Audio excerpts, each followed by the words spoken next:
महाराज दशरथ चक्रवर्ती नरेश अयोध्या के, और महाराज दशरथ जी की 3 पत्नियां हैं, कौशल्या, कैकेयी और सुमित्रा। 3 पत्नी महाराज दशरथ चक्रवर्ती नरेश अयोध्या के। भगवान भोलेनाथ की कृपा से सब कुछ प्राप्त है महाराज दशरथ को। चक्रवर्ती नरेश, 10 दिशाओं में साम्राज्य फैला हुआ है। 10 दिशाओं में साम्राज्य फैला हुआ है, लेकिन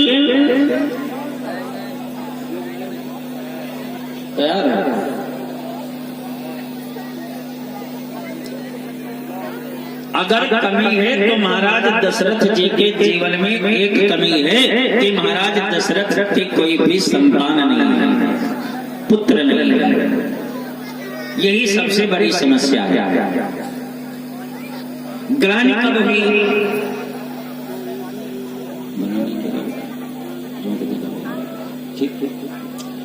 ग्लानि कब? घटना घटी है जीवन में। जहां जहां पर भी एक बार का प्रयोग हुआ है वहां पर कोई ना कोई विशेष घटना घटी है। अब महाराज दशरथ जी के जीवन में कौन सी घटना घटी है? आओ उत्सव की बड़ी सुंदर पावन चर्चा का आनंद ले।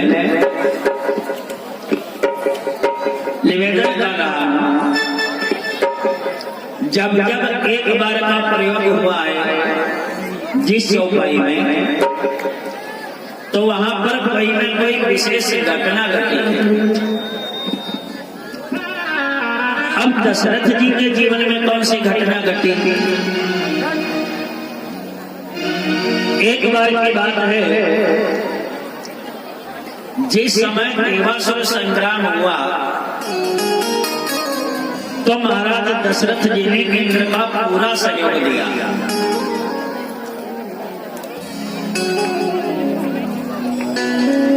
तो इंद्र महाराज दशरथ के ऋणी हो गए, इतनी घनिष्ठ मित्रता हो गई कि महाराज दशरथ जी प्रतिदिन इंद्र से मिलने इंद्रलोक जाते थे। एक दिन की बात, महाराज दशरथ जी जब इंद्रलोक में पहुंचे और इंद्रलोक से वापस आए तो अचानक दशरथ जी को फिर कोई काम याद आ गया। तो दशरथ जी अपने राजसी वस्त्र उतार चुके थे, बगैर राजसी वस्त्रों में दशरथ जी फिर इंद्रलोक में पहुंचे। और जब फिर इंद्रलोक में पहुंचे तो दशरथ जी ने देखा कि जिस सिंहासन पर महाराज दशरथ जी बैठे हैं उस सिंहासन को धोला जा रहा है, गंगा जल से साफ किया जा रहा है। तो दशरथ जी ने सैनिकों से पूछा, भैया बताओ इस सिंहासन को आप क्यों धुल रहे हैं? इंद्रलोक के सैनिकों ने दशरथ जी से कहा, राजन तुमको मालूम नहीं है, अरे मृत्युलोक के एक महाराज दशरथ आते हैं और वो इस सिंहासन पर बैठते हैं। तो महाराज इंद्र का आदेश है कि दशरथ के जीवन का पाप इस सिंहासन में लगा न रह जाए। तो जब दशरथ जी जाएं तो इस सिंहासन को धुला जाए, प्रतिदिन धुला जाता है। दशरथ जी ने इतना सुना तो दशरथ जी रो पड़े। दशरथ जी ने मन में विचार किया, सारी देवता मेरे सामने तो बहुत सम्मान करते हैं, लेकिन जब मैं चला आता हूं तो मुझको लोग निर्वंशी की दृष्टि से देखते हैं।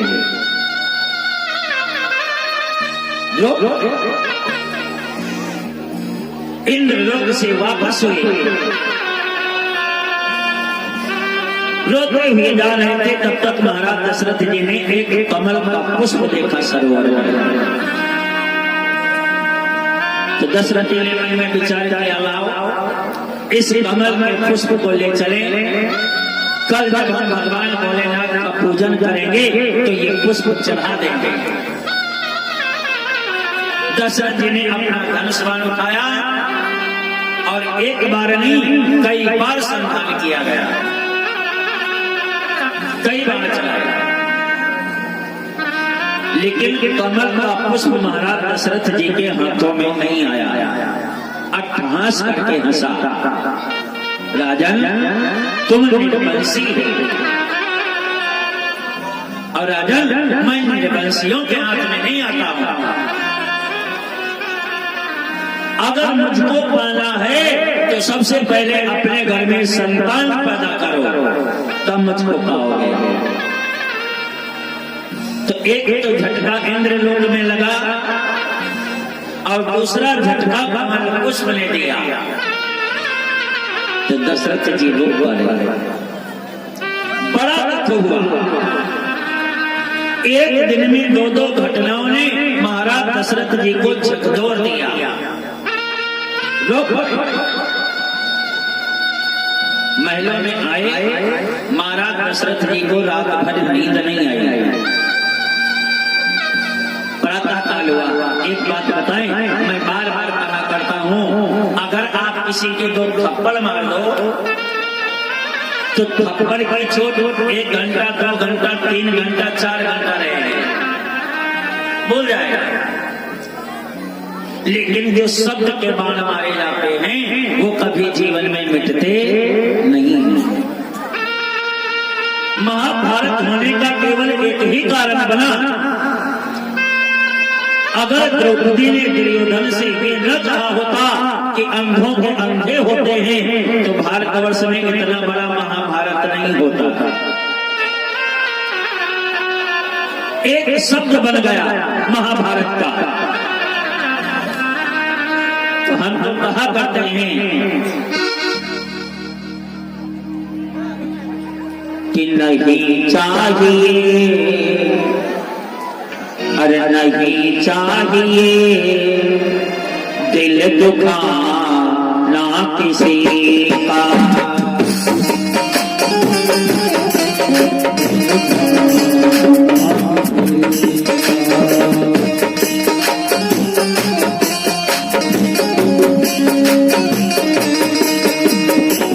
नहीं चाहिए दिल दुखाना किसी का,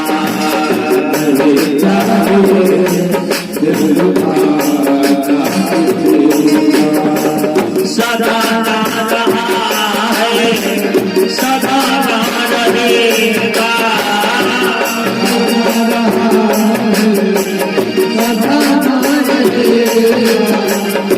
जमाना किसी का नहीं चाहिए,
जब भी बोलो तो मीठा बोलो, कड़वा मत बोलो।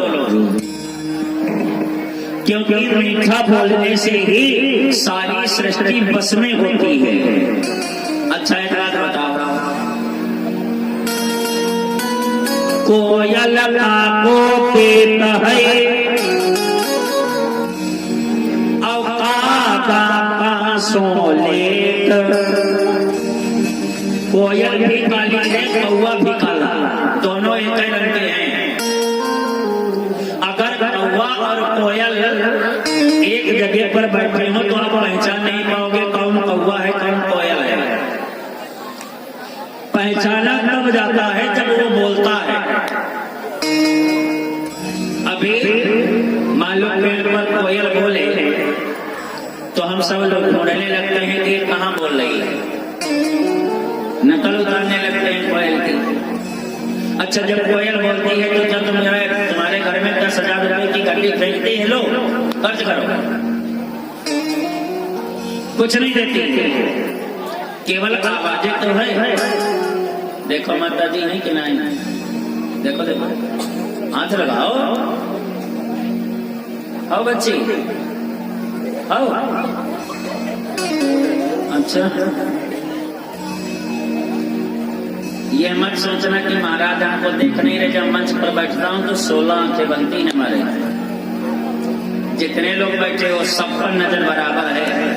हाँ, कौन सो रहा है, कौन सोने की तैयारी में है।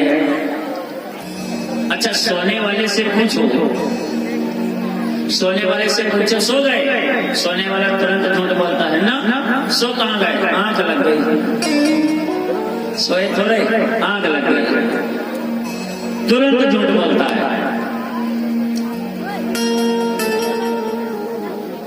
सोना मना है, जगते रहो।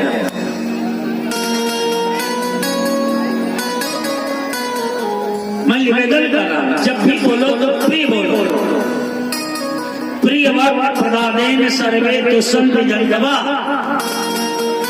कोयल काको देत है सोलेत। जब कोयल बोलती है तो उसकी नकल उतारते हैं। अच्छा कल्पना करो तुम्हारे घर में 4 बजे कौवा बोले घर के अंदर बैठ करके, कौवा सुबह 4 बजे तुम्हारे घर में बोले, खुश हो जाओगे। आदमी लाठी लेकर के दौड़ेगा, ये भगवान 4 बजे हमारे यहाँ बोल रहा है। अब कोयल बोले तो सब नकल उतारते हैं। क्यों? क्योंकि कौवे की आवाज कड़वी है, कोयल की आवाज मीठी है। मीठा बोलो। दशरथ जी को एक दिन में 2 दर्द मिले, रो पड़े महाराज दशरथ। रात भर रोते रहे। प्रातः काल हुआ और जब प्रातः काल हुआ तो पहुंचे, बाबा लिख रहे हैं कि गुरु गृहदाय तोरा कमाई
महाराज दशरथ जी को रात भर नींद नहीं आई।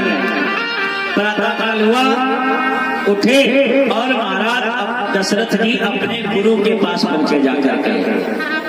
एक बात और याद रखना, जीवन में गुरु बनाना परम आवश्यक है। जिनके जीवन में गुरु नहीं है उनका जीवन बेकार। गुरु क्या करता है? गुरु और शिष्य का संबंध बिल्कुल वैसे है जैसे पति और पत्नी का संबंध।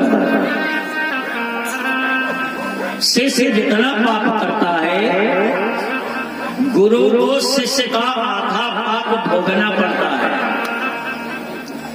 और गुरु जी जितना पुण्य करते हैं तो शिष्य को आधा पुण्य स्वतः प्राप्त हो जाता है, मिल जाता है। हमारे महापुरुषों ने लिखा है, गुरुर ब्रह्मा गुरुर विष्णु गुरुर देवो महेश्वरा गुरुर साक्षात परब्रह्म तस्मै श्री गुरवे नमः। अच्छा, कितने लोग पंडाल में बैठे हो जितने लोगों ने गुरु बनाया? जरा हाथ उठाओ। कितने लोगों ने बनाया है? कितने लोगों ने गुरु बनाया है? बाकी सब लोग कह रहे हैं हम खुद ही गुरु हैं, सब काहे गुरु बनाए? चलिए, जितने लोगों ने बनाया है अच्छी बात है, और जिन लोगों ने नहीं बनाया है तो कोई बात नहीं। जीवन में गुरु बना लेना, और जब तक गुरु नहीं मिलता है तब तक के लिए हमारे कन्हैया जी को गुरु बनाना।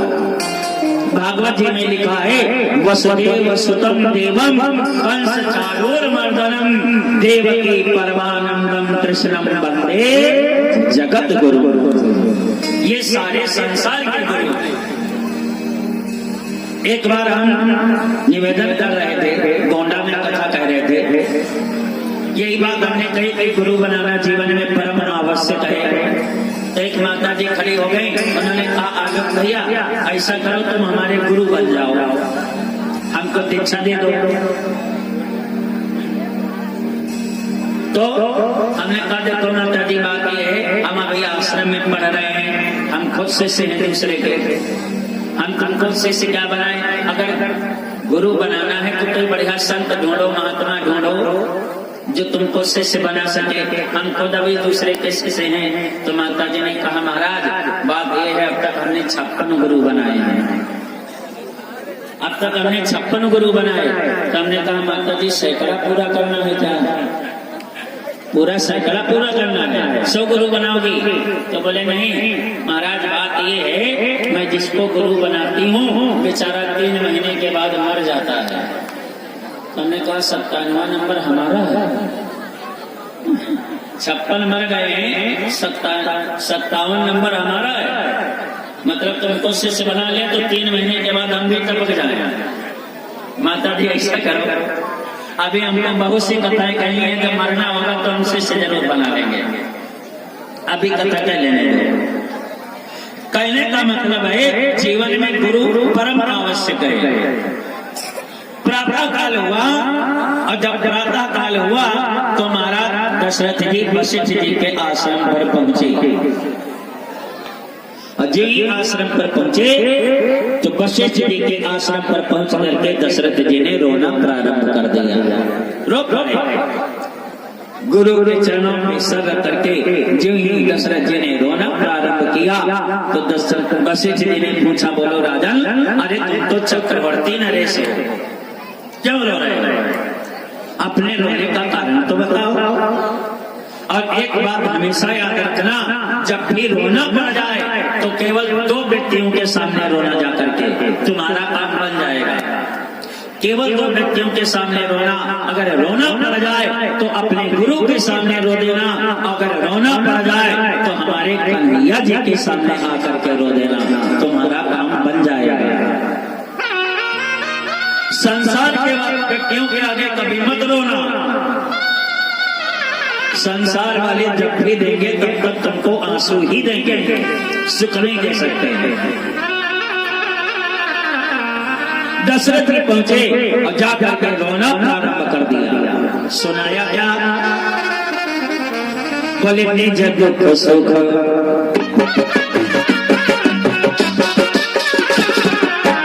निज दुख सुख सब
सुख सब गुरु ने सुना।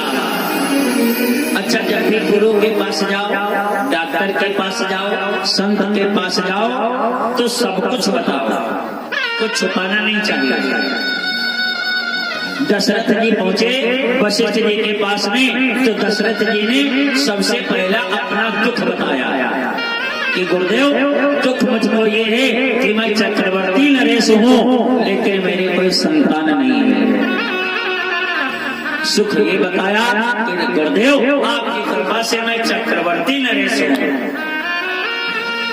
दुख भी बताओ, सुख भी बताओ, सब बताओ। गुरु के सामने ऐसा ना हो खाली दुख है दुख बताओ, सुख सब छुपा लो। आजकल जब भी कोई फोन करता है, हाल चाल पूछो, भैया क्या हाल चाल है, बोले महाराज क्या बताएं, कट रही है, कट रही है। चाहे जेठ में पूछो तो कट रही है, आषाढ़ में पूछो तो कट रही है, सावन में पूछो तो कट रही है। क्या कट रही है? लाही कट रही है, मसूरी कट रही है, अरली कट रही, दान कट रही है। क्या कट रहा है भाई? जिंदगी काटी नहीं जाती है, जिंदगी जी जाती है। फुल एंजॉय करो, क्योंकि भगवान ने तुमको मानव का शरीर दिया है, काटने के लिए नहीं दिया है। जियो हमेशा हंसते हुए, चाहे जितना दुख आ जाए, चाहे जितना सुख आ जाए, चाहे जितने गम आ जाए, लेकिन हमेशा चेहरे पर प्रसन्नता होनी चाहिए। एक बात बताएं, जो हमेशा मुस्कुराता रहता है, हमेशा हंसता रहता है, वो हमारे कान्हा जी को बहुत अच्छा लगता है, बहुत अच्छा लगता है। चाहे ऐसा मौसम हो, चाहे ऐसा समय हो, हमेशा मुस्कुराते रहो। फूल देखो, गुलाब कांटों में खिलता है, चाहे जाड़ा हो, चाहे बरसात हो, चाहे गर्मी हो, चाहे जो मौसम हो, लेकिन जब भी गुलाब के पुष्प को देखोगे तो हमेशा मुस्कुराता हुआ नजर आता है। सृष्टि का प्रत्येक पशु पक्षी जीव जंतु पौधा बताना चाहता है, ए भाई, चाहे जैसा समय आ जाए, लेकिन कभी अपने आत्मबल को कमजोर मत होने देना। संसार में वही पूजनी है, हमें लाइन गाया करते हैं। और ये भजन हमारे YouTube चैनल पर पड़ा हुआ है, आप लोग सुन सकते हैं। एक लाइन केवल बोलूंगा, हमेशा गाया करता हूँ, संसार में पूजनी कौन है। किसी ने बढ़िया सुंदर लाइन लिखी है कि आगे बढ़ सको तो, अगर बढ़ सको तो, हमने कहीं कहीं पर लिखा देखा है, first impression is last impression. पहला प्रभाव आखिरी प्रभाव बनता है। अगर आगाज बढ़िया है तो अंत बढ़िया होगा। First impression is last impression. Life is playground, you are better player. बढ़िया खेलो, लाइफ इज प्ले ग्राउंड, जीवन खेल का मैदान है। You are best player. जितना बढ़िया खेलोगे, भगवान उतना बढ़िया मौका तुमको देंगे। कि अगर पढ़ सको तो अकेले पढ़ो तुम, सफलता तुम्हारे कदम चूम लेगी। अगर पढ़ सको तो अकेले पढ़ो, सफलता तुम्हारे कदम चूम लेगी। अगर पढ़ सको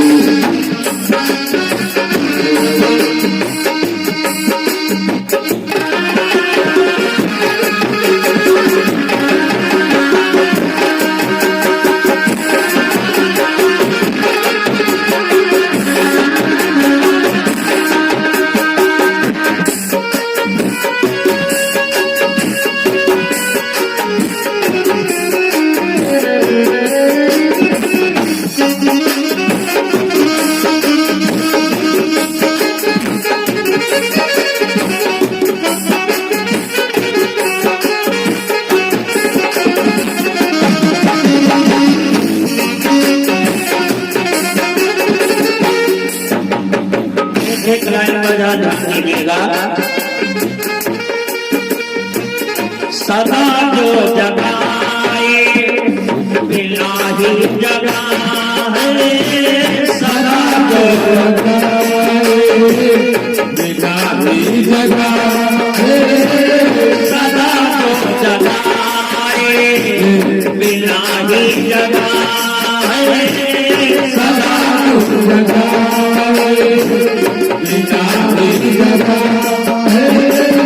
अंधेरा उसे देख कर के लगा है,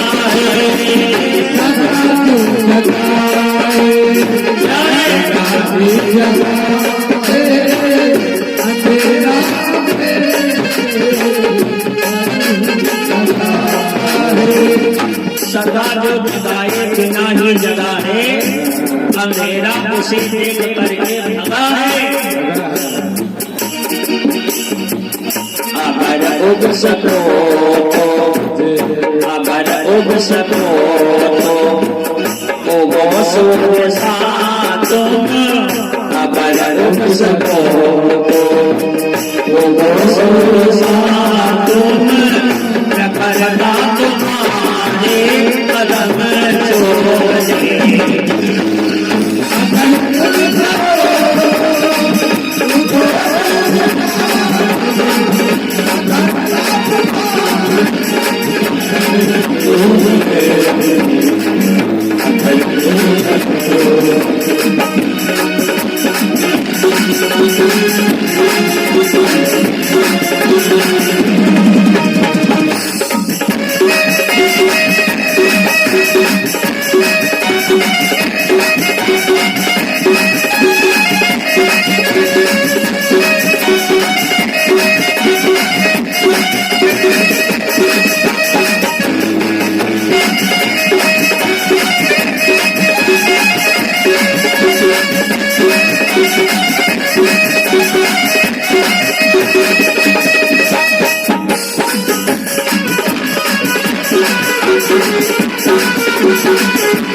अगर बढ़ सको तो अकेले बढ़ो तुम, सफलता तुम्हारे कदम चूम लेगी। महाराज दशरथ जी ने गुरु को दुख भी बताया, सुख भी बताया। रोक पड़े। वशिष्ठ जी ने पूछा आखिर रोक क्यों रहे हो? तो दशरथ जी ने कहा गुरुदेव समस्या ये है कि चौथापन आ गया है और चौथे पन में भी मेरे कोई संतान नहीं हो रही है। बस ने कहा बस इतनी दिक्कत, बस चिंता मत करो, मैं तुमको वरदान देता हूँ कि तुम एक पुत्र के लिए रो रहे हो, मेरा आशीर्वाद है तुमको 4 पुत्र प्राप्त होंगे। दशरथ ने पूछा गुरुदेव कब? तो वशिष्ठ जी ने कहा चिंता न करो, पुत्रेष्ठ यज्ञ करो। यज्ञ से क्या होता है? तो वशिष्ठ जी बोले कि होता है सारे विश्व का कल्याण,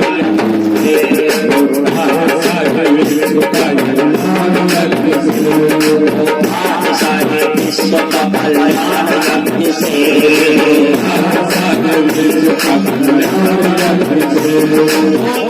सारे विश्व का कल्याण यज्ञ से,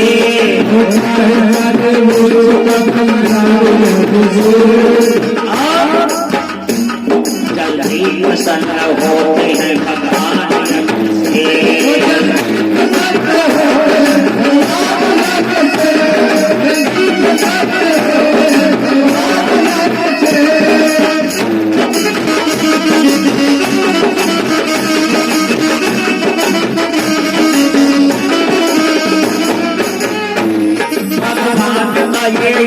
भगवान यज्ञ का, भगवान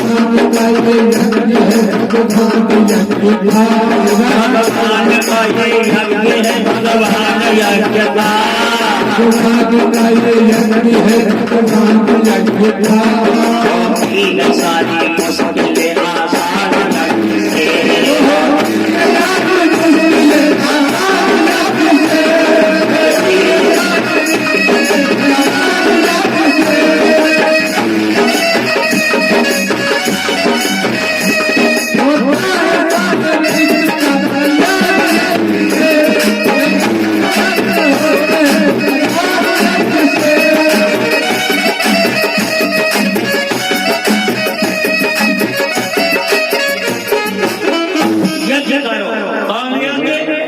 पुत्रेष्ठ यज्ञ करो। 1 मिनट बैठा रुक जाओ, सांस नहीं लो। बोल भागवत भगवान की। हम समझ रहे हैं झांकी देखने आए हो, ये तो हमको भी मालूम है, हाँ, इसमें कोई शक नहीं है। बोल रामचंद्र भगवान की।